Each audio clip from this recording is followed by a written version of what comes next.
আসলে শ্যামল মওলার একটা দৃশ্যে আমি ভীষণ ইমোশনাল হয়ে গেছি। আমি যখন এটা স্ক্রিপ্ট রিডিং হচ্ছিল এই দৃশ্যটা, তখনও আমি কান্না করেছিলাম। বাট স্ক্রিনে শ্যামল আসলে এত দুর্দান্তভাবে সিকোয়েন্সটা করেছে। আমি আসলে, এবং আমার হাতে টিস্যু ছিল না, মেকআপ করা, একটু পরে আপনাদেরকে ইন্টারভিউ দিতে হবে, আমি তাড়াতাড়ি বের হয়ে গেছি যে আমি যদি এখন এখানে থাকি আমি হয়তো আরও অনেক বেশি কান্না করব।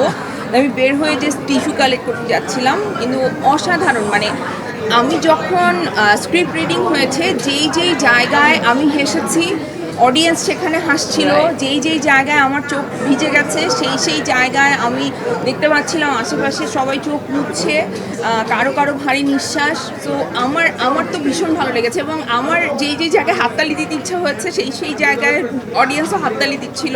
তো আমি খুব এনজয় করেছি। আমাদের অডিয়েন্স যেভাবে রিয়্যাক্ট করছিল সেইটা তো ডেফিনেটলি আমরা যারা আর্টিস্ট আছি তাদের অভিনয়ের একটা প্রভাব আছে, তানিম নূরের ডিরেকশন আছে। বাট আমি দুইজন মানুষকে এখানে আমি পরিচয় করায় দিতে চাই, স্বাধীন এবং সামিউল। এরা দুইজন হচ্ছে ওরা দুজন অভিনয় করেছে, স্ক্রিনেও দেখা গেছে, দর্শকরা মিস করবেন না। কিন্তু ওরা এত অসাধারণ স্ক্রিপ্ট লিখেছে, এত অসাধারণ ডায়লগ লিখেছে, কারণ হুমায়ুন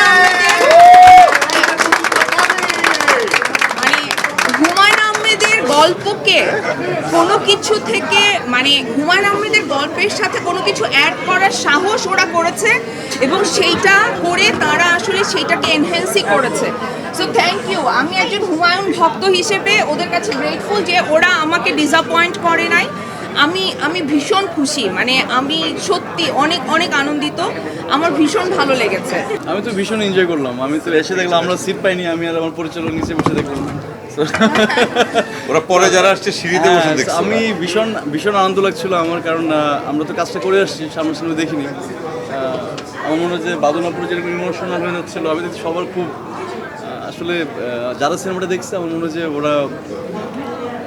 ওরা বাসায় গিয়ে যাওয়ার পরে বুঝতে পারবো ওরা কী দেখবে। সো হ্যাঁ, আবারও এরকম ফিল্ম দিচ্ছে। লাস্টের পার্টটা দেখলাম আমি ভীষণ আনন্দিত, স্পেশালি বড় ভাই আপনার এবং সবাই এত ব্রিলিয়ান্ট পারফরমেন্স। আসলে এটা দেখতে খুব ট্রিক লাগতেছিল আমার চোখে। সো ইয়া, এরকম ইন্টারভেলের আগের পার্টটা দেখেছি বসুন্ধরা সিটিতে।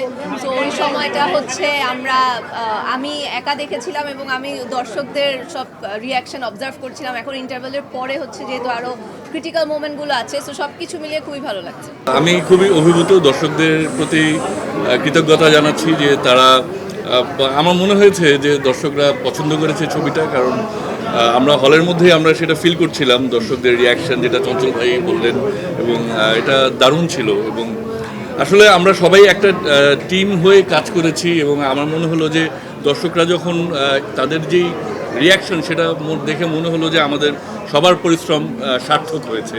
এবং এখানে সবাই অসাধারণ অভিনয় করেছে।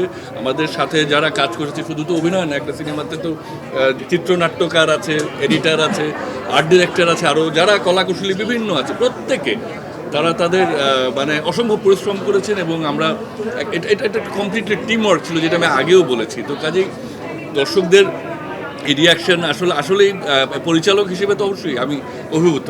আমার মনে হচ্ছে আমরা আশাবাদী সবাই যে দর্শক এটা পছন্দ করবে, এবং অনেক দিন এই ছবিটা দর্শক দেখবে। এখন বাকিটা কিন্তু আসলে সময় বলে দেবে আর কি। তবে আজকের দিনটা দেখে আমাদের মনে হয়েছে, আজকে ঈদের দিন সবাইকে ঈদ মোবারকও জানাচ্ছি। একই সাথে আমার মনে হয়েছে যে এই ছবিটা হয়তো টিকে থাকবে।